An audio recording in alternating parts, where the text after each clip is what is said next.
Good evening, ladies, and shalom, and welcome to Lev Mekudesh, the Renewed Heart. This is our Hebrew month study for the Rooted Cafe, and we have entered into the fifth month. We're a little late on our schedule this week because of some scheduling issues, so we're already in the midst of that fifth month and all the themes that are going on. I've shared on the band page about some of the tightening and squeezing that's left over from the fourth month. Some of the heat from the summer months and some of those emotions and issues that brings up to the surface. And so that's what we're going to continue talking about tonight when we get into the fifth month. So we have this, again, another tie-in. The fourth and fifth month are kind of tied together with what they call the dire straits in the Jewish tradition. And so from the 17th of Tammuz, Tammuz is the fourth month, into the 9th of Av, which you may have heard of, the 9th of Av, or Tish B'Av. There's a lot of stuff that goes on during that time. And in Jewish tradition, those 3 weeks are kind of a time of repentance, mourning. They're mourning the walls being sieged by Nebuchadnezzar on the 17th of Tammuz, and then the destruction of both temples and a bunch of other things that happened during the 9th of Av, on the 9th of Av. So both temples were destroyed on the 9th of Av. And so this is just a time where is kind of a mourning time. In tradition, there's not parties and weddings. Sometimes they don't do haircuts, just different things like that. There's not a lot of joy in that whenever they're really recognizing that. And then that culminates on Tish B'Av, which is the 9th of Av, which on the Hillel calendar will take place Wednesday night into Thursday night, and they have a fast day for that. And I'll talk a little bit more about that, but just for your records, that'll be Wednesday night at sunset into Thursday night at sunset. If you want to, this is not a commanded fast, but if you want to just fast and spend time in prayer for the Jewish people, for your own family, for your own, physical and spiritual temple that we have going on. That's just a time that Yahweh has created through these situations. And with the wisdom of the Jewish people, that they take this time to pray into those things. And so we too can join with them and have that time in prayer. And so if you decide to do that, I pray into your fast that you have a fast full of revelation. They always say at Yom Kippur, an easy fast, but I just pray that it spiritually just really works in you and through you. So I'm going to go ahead and share my screen. And like I say all the time, if you go into your Rooted Cafe library, they have, we have our current study that we're doing for this year, but there is a tab for last year's, and that way you can see the full teaching more. I go through all the slides kind of in a deeper way, and then this year, which we're actually almost done, we only have 2 more classes after this, and then our class will be done. It'll be ending, but all of those videos are in your library for you to go back and review whenever the months come up, along with so many other good things that are out there. And of course, Keisha Gallagher at GraceandTorah.net, she has videos for each of the months. Christine Vallis has videos for each of the months. Those are 2 of the main ones that I have pulled from as I have learned about the months. So you can check those out on YouTube. Oops, I'm sorry, I'm clicking the wrong buttons over here on my page.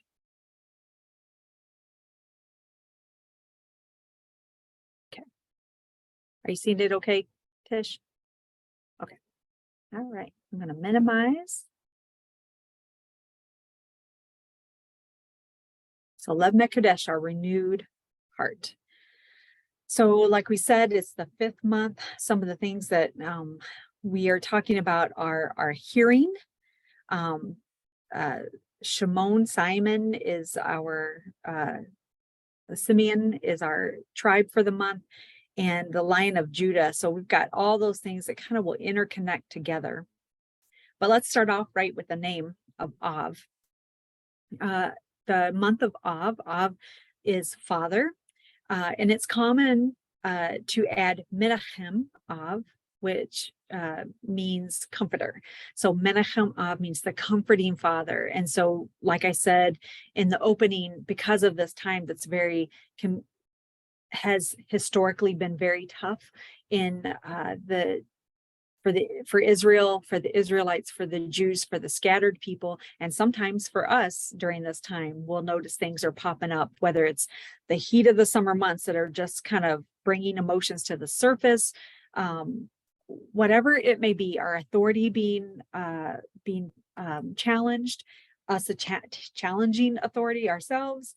There could be just lots of things that are coming up during this time, and maybe we don't understand why, but when we begin to look at the Father's calendar, he begins to show us how we can pray into those things that are happening on a cyclical basis, because he is a cyclical and rhythmical. He gives us these times to really pray into and get to the root of the issues so that we can move on. So next year at this time, hopefully those won't be the same issues that we're dealing with, because we dealt with them now.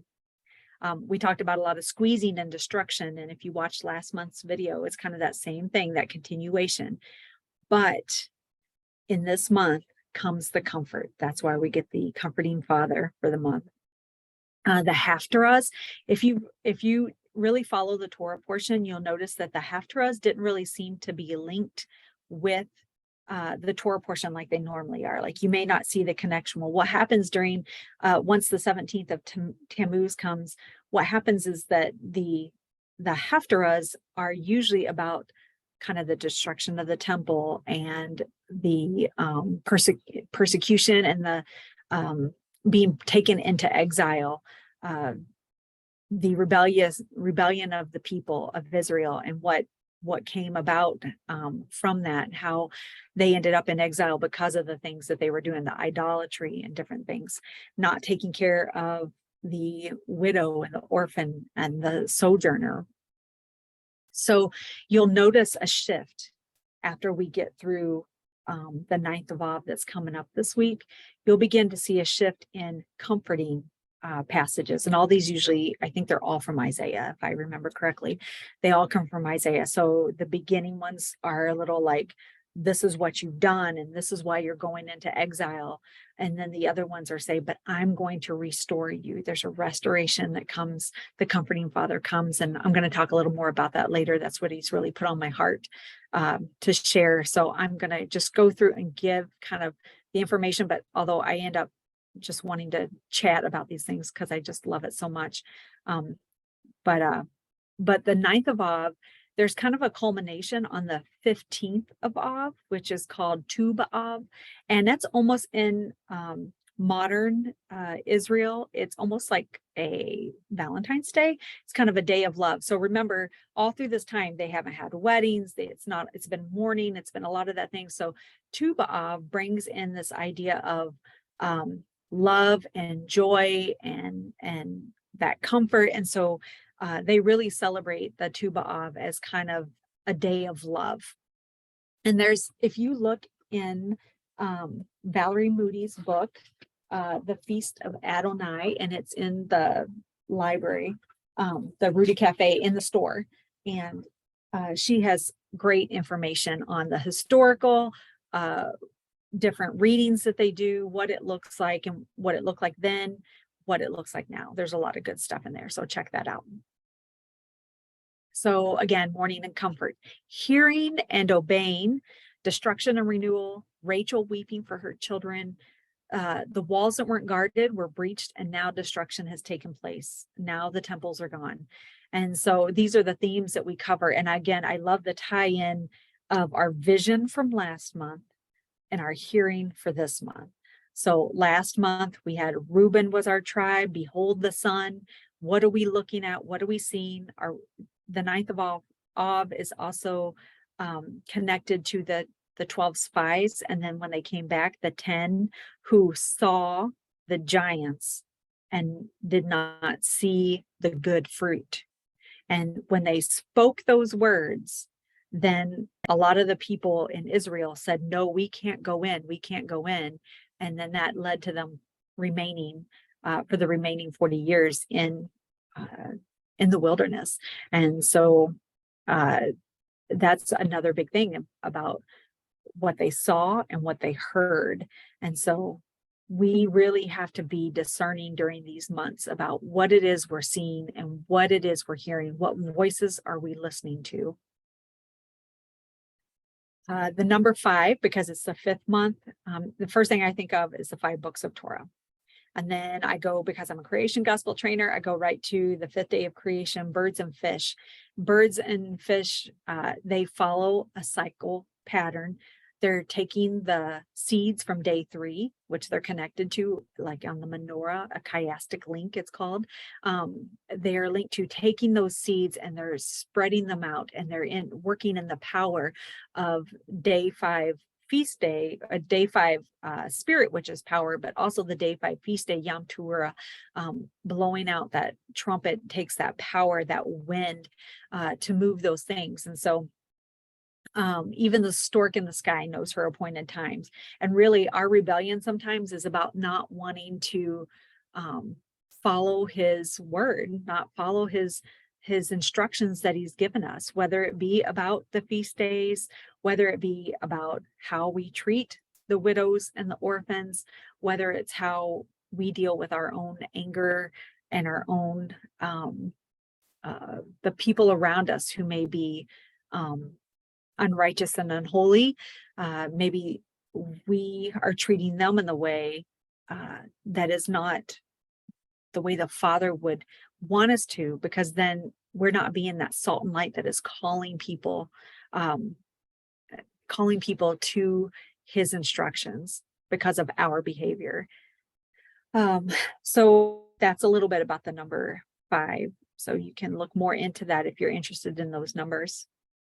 Our letter for the month is Tet. Tet is the 9th letter. The picture of it is the idea of like a surrounding, like a basket, a vessel to hold something, but could also be a coiled snake. If you see it, you can kind of see that head and tail in there. And Tet is the first letter in the word Tov. And I really want to just kind of sit here for a second. So to spell out Tov, it's Tet, Vav, and Beit. And so when you look at those words, so Tet is surround, the Vav is a connector. So usually it's like a tent peg, but we can also say and. When we see the words and something in the scriptures, it starts with a Vav. And then we got the Beit, which is the house, which is what is inside. So the picture of Tov, and this has really just resonated with me so much, especially for this month, is the idea that what surrounds and is inside is the same.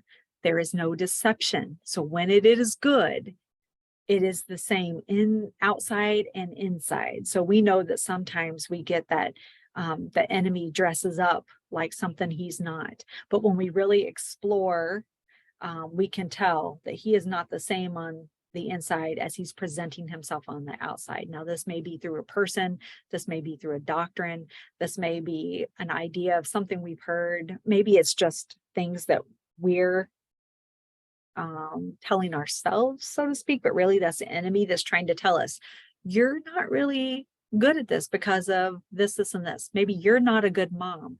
You're not being the best wife. You're not being the best teacher. So that's a deception because the Father has called you to those things. He's equipping you for those things.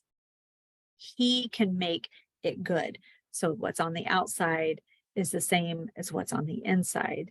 So there is no deception there. And that's the Father. He is, the Father of order. Okay. So really this is a time to, again, what are we hearing? What voices are we hearing? Are we hearing the enemy speak? Are we hearing that serpent speak and twist things a little bit?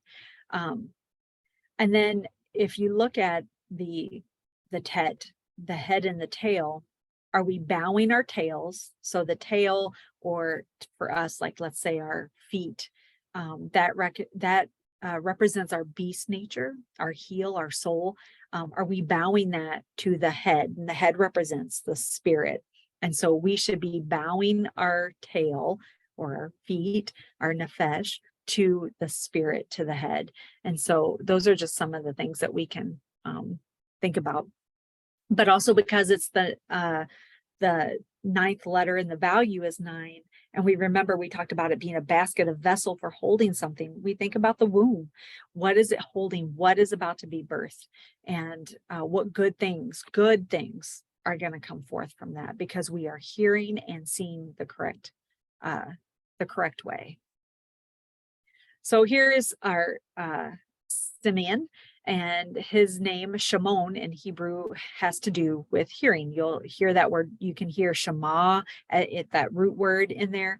And so she says, Leah said, because Yahweh has heard that I am unloved, he has given me a son also. So she named him Shimon because Yahweh heard her. So Simeon connects us to hearing properly this month. He was not bowing his nephesh, his beast nature, to the head when they took revenge for their sister Dinah in Shechem. Now, we know the feelings and emotions that would come up because of something that happened like that to someone we love. But yet, did they do it in a way that Yahweh had called them to? Would Yahweh, if they had inquired to him or told Jacob, what can we do about this? Would there have been a better outcome that would have taken place? But they did not give that chance to happen. They went in, and not only did they kill Shechem, who was a perpetrator, they took out all those men and their ox. So there's a lot of things in there with Simeon. And so I want to jump to Simeon in Luke 2. I don't have all my verses here, but in Luke 2, when Mary and Joseph go with baby Yeshua to the temple, there's a man there, and he just gives this most beautiful prophetic blessing over Yeshua that said that there was going to be a restoration, the Gentiles would be brought in. And so just if this is an opportunity to go back and just really look at that. So that's just one of my favorite Simeons in the Bible to check out. And of course, we also have Simon Peter, and we see how sometimes he was rash and lived out of emotion instead of out of discerning and hearing what the Father's calling him to do. So we have to stop before we let our emotions take over, allow Shema. We have to Shema and say, okay, Father, how do I need to go forth in this situation? And then that way the outcome can be what Yahweh's calling to, and not what we're trying to create in our own. And of course, this month we have the lion, the Mazel, Leo, or in Hebrew, they call it Aryeh. Like the word Ariel is like the female version of lion. So it's like the lion of Elohim. Amos 3 says, the lion is roared, who will not fear? Yahweh Adonai has spoken, who can keep from prophesying? So again, when we think about that hearing, are we hearing that like slippery tongue of the serpent, or are we hearing the lion roar? And it can be, it can make us tremble, but it should also bring us comfort to know that he is on our side. And I always think of in Narnia, when he asks about Aslan, they're like, is he safe? And he goes, oh, is he safe? No, but he's good. He's Tov. What's on the inside is the same as what's on the outside. And so all of those things are for our benefit when he takes us through these times of trials, discipline. Those are for our benefit, for the Father loves us so much that he wants to call us into that closer relationship with him. And so we have to be willing to let that lion roar a little bit and maybe bring up a little fear in us so that we can evaluate what's going on in us so that we can come more in alignment with the Father. And I would say this too, I probably have a slide about it, but this is a time also to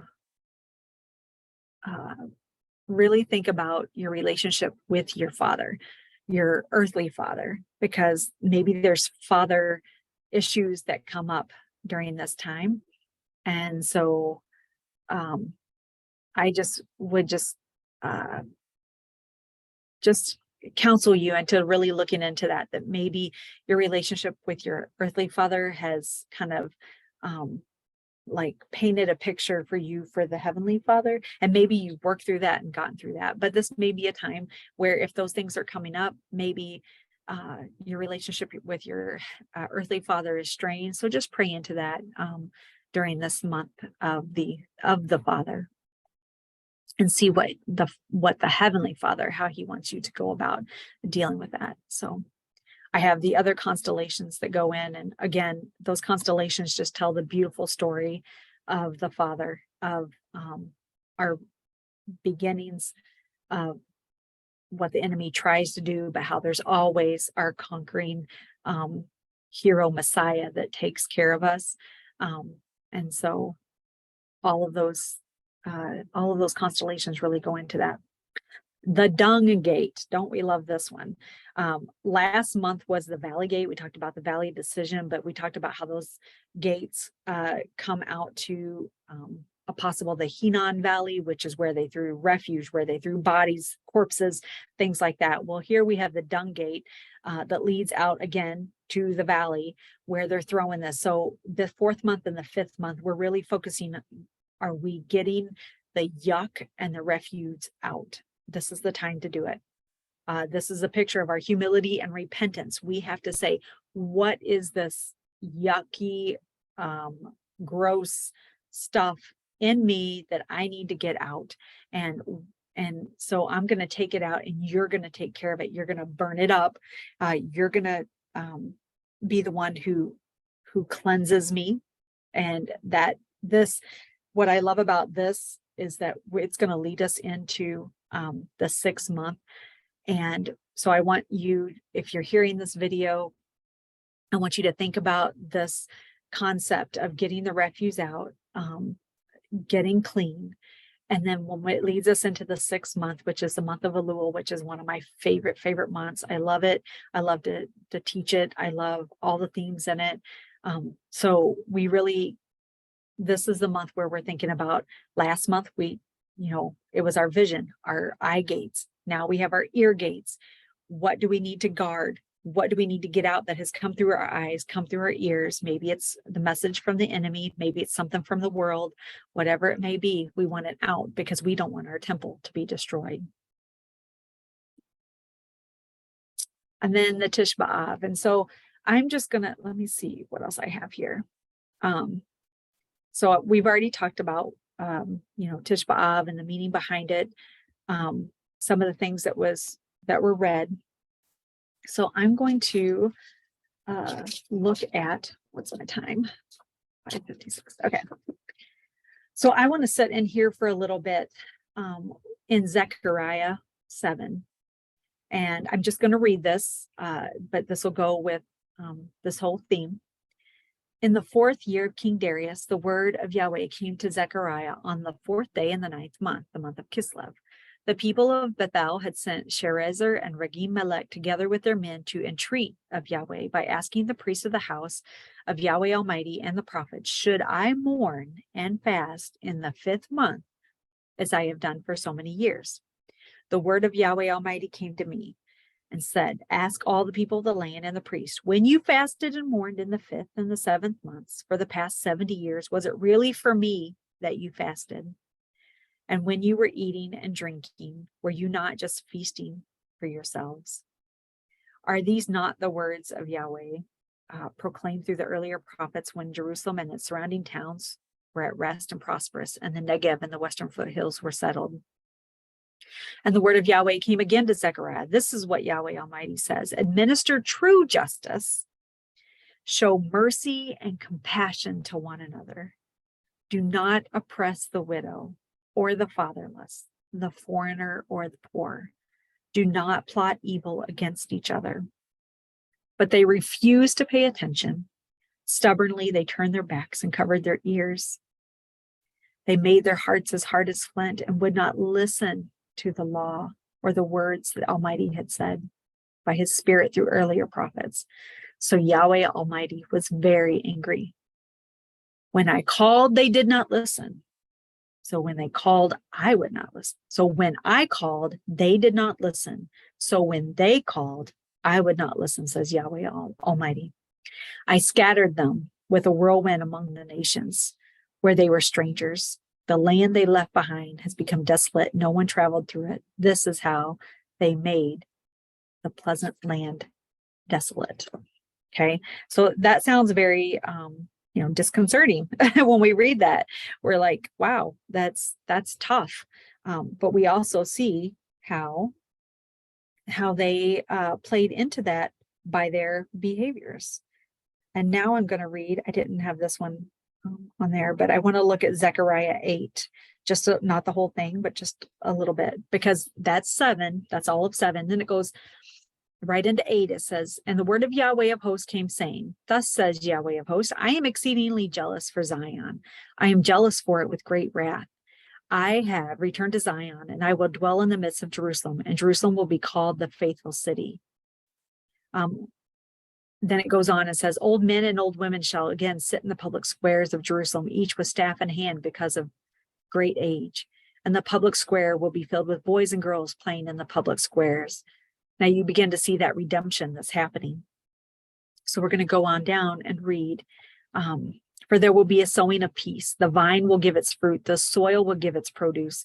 The heavens will give their due. And I will cause the remnant of this people to inherit all these things. And then, just as you were a curse among the nations, O house of Judah, house of Israel, so will I save you, and you will be a blessing. You must not be afraid. Let your hands be strong. And then at the end, we get, which I've shared this verse for our 10th month, and it says, in those days, 10 men from all the nations of every language will take hold of the hem of a Judean man, saying, let us go with you, for we have heard that the Elohim is with you. So I just wanted to share that, because we see throughout the scriptures, we see that cycle. Some call it a sin cycle, like in the Judges. And Bema podcast, he says, instead of a sin cycle, I want to call it a redemption cycle. And that's what we see. We see, because of fear, anxiety, doubt, scarcity, or the fear of scarcity, we begin to behave in a certain way. We want it all here. We don't take care of the widows, the orphans, the foreigners. Maybe we judge them, because then if we judge them, then we don't have to help them. So we got to start evaluating that. And that is what he said the sins of the people were. For the first temple, it was idolatry. And in the second temple, it was baseless hatred for their brothers. That's why they were destroyed. So we don't want either one of those in our lives, because we don't want our temple destroyed. So there's just beautiful things that you can read. Jeremiah 31, a voice in Ramah, morning is heard, mourning and weeping, Rachel weeping for her children and refusing to be comforted because they are no more. But this is what Yahweh says: restrain your voice from weeping and your eyes from tears, for your work will be rewarded, declares Yahweh. They will return from the land of the enemy. So there's hope for your descendants. Your children will return to their own land. And I know right now, I know a lot of people who are praying for their prodigals. It may be your prodigal children. It may be a spouse. It may be friends or family. But I know, especially those children, it hurts. And so I want to give you that Jeremiah 31 and that idea of Rachel and her weeping for the children. And like that, he brings comfort in saying, you continue to pray. And I like how he says, your work will be rewarded. What is our work? Our work is our prayers on behalf of these people. on the behalf of our loved ones. So I just wanted to put that out there and share that with you. Again, we've talked a lot about the hearing. We know when we Shema, when we become one with the Father, hearing his voice is easier and easier. So those madotes, those characteristics, consolation, civility, and respect and empathy, that's what I really feel like a lot of this was telling us. He offers us comfort and compassion in our rebellion. Can we offer comfort and compassion? Can we console those because of the things that we have just gone through in these months? We've had a lot of good conversations in my local assembly about this lately, about the things that we're walking through, whether it be physical health issues, whether it be stuff with our children, stuff with our spouses. We're going through those things because then we can console those who are also walking that same path. Our organ is the left kidney, and Tish is going to be sharing about that in the next segment. So hold on for that with all those emotions and things that are going on. Spiritual warfare. So this is not the time to be afraid. This is the time to sharpen our hearing with the discernment. We have to deal with some of our father issues. Take care of those. Have we forgotten that Yahweh has carried us through, fought for us, provided for us in the wilderness? Whose voice are we listening to? Last month, the spies saw giants instead of grapes. This month, do we want to hear and go along with their report? Or are we going to stand with Joshua and Caleb? I know what side I want to be on. So ladies, the summer is hot and we may be feeling parched. Our authority may be challenged, but let us stand behind the Lion of Judah, resting in his provision and protection. We're coming out of the straits. We're ready to birth the parts of us that he has been working on in these months. When we Shema, hear and obey, he will hear us. Our temple will be rebuilt.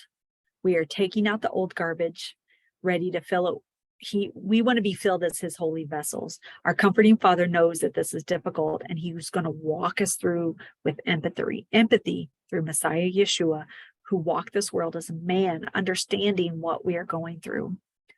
Spiritual hearing will determine whether we find ourselves either mourning or rejoicing. Though Av is connected with judgment and tragedy, it is equally linked to Yah's mercy. We may grieve our past, tragedies and rebellion, but our hope is in Menachem Av, our comforting Father.